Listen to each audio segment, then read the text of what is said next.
Week 3 of Season 16 on LFM brought with it the 45-minute race at Circuit Imola and a lot of unwanted pressure for the first time this season. You see, Imola is the circuit I completed this video at, having done more laps at Imola now than any other track in the game, but I haven't driven it much since, so I was certainly feeling the pressure to show a big increase in speed and to put down a good result in this race. However, the word you're going to hear mostly in this video is the word battle, because from qualifying to the race I was involved in quite a bit of it, and overall I feel it was a relatively sloppy race for me. However, let's jump into the action to show you how it all unfolds straight into qualifying. Right, and let's jump into qualifying now, and probably one of the sloppiest qualifying sessions I have managed to do inside LFM. You see here on my first proper flying lap, I bin it into the final corner. The start of the next lap, I make a mess of turn number 1, and then in my final run of the first part of qualifying,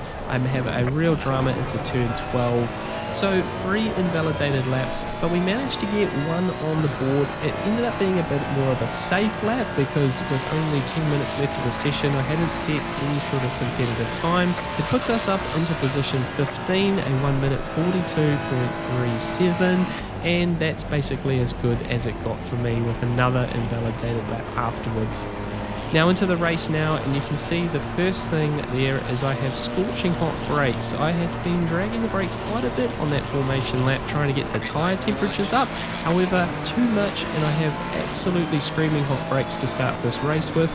But it doesn't matter too much, there's a real drama up front and it really backs the field up. It's a very steady, cautious first turn for us here at Imola. We really don't want to be making a mess of this first lap. I'm hoping for no accidents. It's a 45-minute race and I don't want to be carrying damage for all of this first stint. So we get through the first corner. There's a few cars getting past me. You can see there's a lot of moving around on this train here. But we get into turns numbers 5 and 6. Again, really cautious. The purple McLaren behind, he's looking a little race here. And we're just basically going side by side through the entirety of this first lap so far. Once again, coming on the outside of this Audi here, but I decide to back out of it, try and get myself into single file and into some sort of racing line. Turn number 9 here is the first time I really get to take a racing line in this first lap, and I just want to settle in now, settle into a groove. You see I'm sitting P20, so I've lost 2 places so far. And as we come down towards turn 12, that purple McLaren once again is too aggressive into the slower parts of the track here. The Constantina effect really catches him out. He manages to be caught by that McLaren behind as well. So now there's a nice little gap behind us. Into the chicane for the first time, and I'm starting to realise I've never really followed cars through the chicane at all here at Imola, despite all of the laps that I've done here. It was all single player testing for me, so that's going to be something we learn on the fly. But we managed to get down into the final sets of corners here, turn 17 and 18, and out the other side to complete the first lap here at Imola. Now the McLaren in front, he's pitting presumably for some sort of damage, but moves us up into position 19. So it's a steady start, no real losses, and we can just now try and settle into a groove here. As we make our way into turn number 1 for lap 2, things are certainly going to kick off once more. We've got a real push of cars in front, and that launches a couple of them into a spin here. And as you can see, the Audi, he sort of comes back across track. You'll see it in the replay here, and I was really fortunate not to be caught in the middle of this. You see the Audi really coming back onto the racing line, and fortunately not getting caught up in that. The action doesn't stop though. The pink Lamborghini, he was caught up in that as well. BMW goes around him. I pull out of it going into turns number 5 and 6. Don't really want to be throwing it awkwardly at the inside into that turn. And as we come out of the hairpin turn number 7, we've got a really good run here. But again, as we come up to turn number 9, which is a sort of fast flowing, you sort of trail brake into it type corner, there's not really a place you can pass. It's too fast, there's not enough stopping involved, so we fall back into that racing line. P16 though, so we're finding a few positions here in the early stages of this race. Once again, we come down into the dip here, turn 12, and out the other side, the car number 2, Audi, he's been involved in some sort of issue. So we managed to get a run on him up the hill there, slotting in back into the chicane now, and we managed to find ourselves up to position 15 finding 3 positions from our start place in the first 2 laps. And we go a few laps on now. It's lap number 6, start of lap number 7, and again we're looking at the back of this Lamborghini. And what I found in the early stages of this race was certainly the first sector of this lap was where I was quite strong compared to the racers around me. I'm getting through turns 1 and 2 much nicer, and that gives me a run here out of turn 3 on this Lamborghini. We managed to pull up alongside, and we are going to go down the inside into turns number 5 and 6. He backs out of it early, so I can basically take the racing line. So fortunate to not be sort of turned into too much of a mess there, but first sector was definitely where I was strongest. I make a mess of the hairpin here. Lamborghini hits a bit of a run on me, but fortunately coming up to turn 9, it's not really that passing opportunity as I've mentioned. So we managed to basically just cover a little bit, but mostly take the normal racing line, get out the other side there. Now into the start of lap number 8. See, we're 32 minutes and 30 seconds left of this race to go. The blue Ferrari and the BMW behind it, they got involved in a bit of a battle into turn 1. That brings the Dawn card number 6 BMW back into our battle here with the gold BMW. These guys are going to have a bit of a battle now into the hairpin. Again, I'm sort of looking, but I don't really want to be a third car involved in this crew. Trying to keep it nice and clean. So we're going to get out the other side here, but that's brought those cars right back to us. And this is definitely a bit of a trend of this race where there's constantly cars around me, and often it's those cars coming back to me that gets me involved with them. You see I almost bin it there into turn number 9 with a couple of wheels on the grass in the braking zone, but managed to catch that one. Again, coming into turn 12, punch it out the other side here. And these cars are definitely now in the battle with me. That pink Lamborghini, he's half a second behind. And as you see, we're going to come into the chicane here. If you keep an eye on that rear vision mirror, Lamborghini, he doesn't get the chicane right. He exits stage right, makes that breathing room once again behind me, so I can be full eyes forward on these BMWs in front. Coming down now into turn 17 and 18. And you see as we come back onto the home straight, BMW, he runs a bit wide, he gets loose on the acceleration exit, and I'm going to get a run on him here. I look down the inside, but he cuts across the nose to cover that inside line, so I swoop back to what will be the outside of turn number 1. I was going to try a committed move down the outside, which more or less turns into just me out-braking myself. However, fortunately, it sort of works. We managed to at least make most of the corner through turn 2. BMW behind, he's kind enough not to drive into the back of us, and I somehow hold on to that one around the outside. You see, it was pretty committed down the outside here, but it was more just me accidentally outbraking myself and somehow making the corner in some way. Very fortunate the BMW played ball there, and pretty nice move in the end of the day, even if it wasn't fully planned. However, we come into turn number 1 the following lap, and I do outbrake myself, and we give that position straight back, so the heroics don't pay off for me, unfortunately. Now at the halfway stage, we are looking to make that pit stop, that mandatory pit stop for this 45-minute race. BMW and Ferrari, they're having a little look at each other. The Ferrari, he runs wide, and I was hopeful to have a bit of a gap as we came into this pit lane, but I was confident this Ferrari was going to pit. He does so. I brake early. I do not want to catch a drive-through penalty in this race, so we pull up early.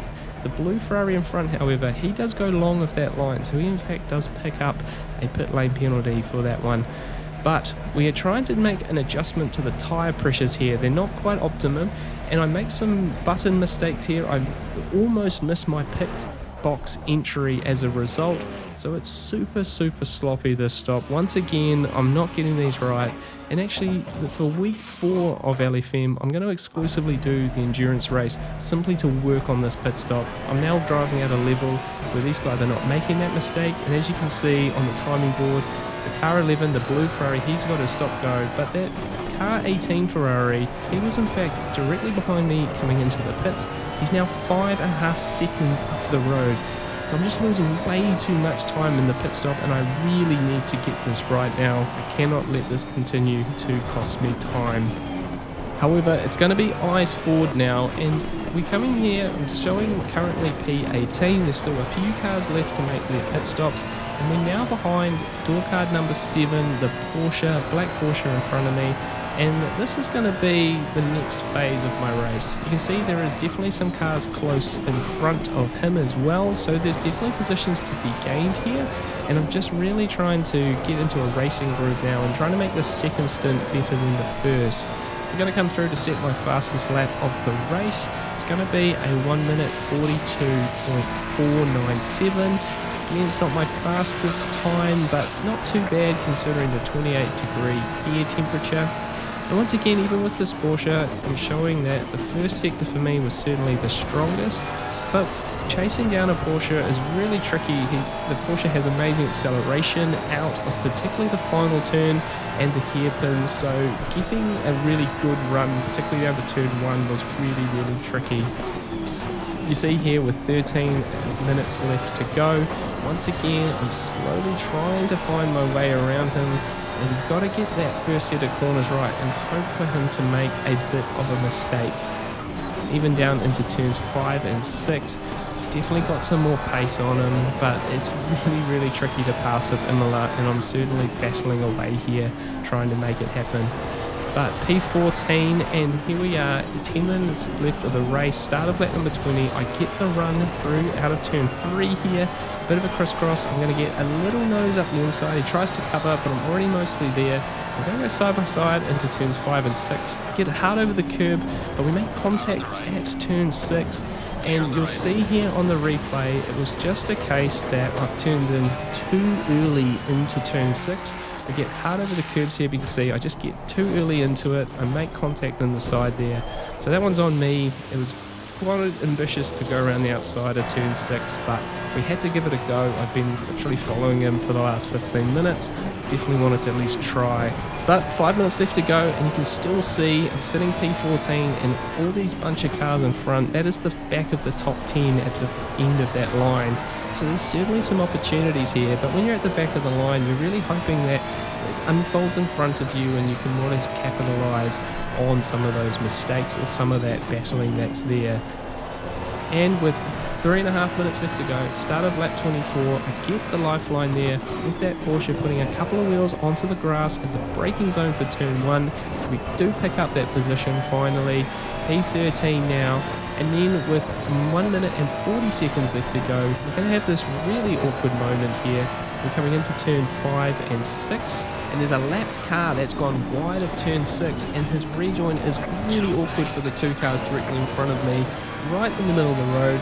The Ferrari, he goes to the outside and sails him wide into the turn 7 hairpin, and we manage to find our way through that one, thankfully, without accident, and pick up one more position. And then on the very final lap here, this Ford Mustang, he is really struggling with pace. He's fallen back into our group out of basically nowhere, and I'm just hoping this Lamborghini can potentially find a way past that would allow me to follow, but I'm not really able to do much from this point here. So we're just following, nothing really happens of it.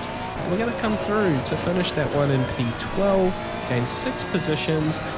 A okay race for me. It was quite sloppy, there was a lot of battling going on, so overall happy enough, but this is certainly an area I need to do some working on in terms of pit stops, but satisfied enough to have another 45-minute race under my belt. So there we are, the sloppy battle race at Imola, but let's take away some positives from that one. At the end of the day, moving up 6 positions inside an LFM race is a real achievement. Keeping it clean and consistent has continued to pay dividends for me, and some nice passes were made and some nice attempts at passes also. Thankfully I picked up very little damage despite what was going on around me, and it was certainly nice to be able to follow cars and try and be aggressive, setting up moves, even if it didn't always pay off. The downsides are that I have some work-ons. The pit stop particularly is going to be a real pressure point for me in this near future, and it's certainly my next thing to get right inside LFM. I'm still also making some tyre pressure mistakes and brake ducts, and there's a few things there I'm sure you're all going to pick up on. But it's a continued process, and it's just now trying to trim those up over the next probably 4 to 5 weeks, and see if we can't make some solid improvements in those areas. Overall, I was happy to get another 45-minute race under my belt, and as I said in the video, this week coming will be exclusively the 45-minute race to try and work on some of those things. Looking forward to showing you those races as well, and if you have not yet subscribed to the channel, please do so. The support has been immense so far. I would love it if you jumped on board as well. As always, I hope you're also getting some great racing in. Race hard, stay positive, and see you all really soon in those next videos. Cheers.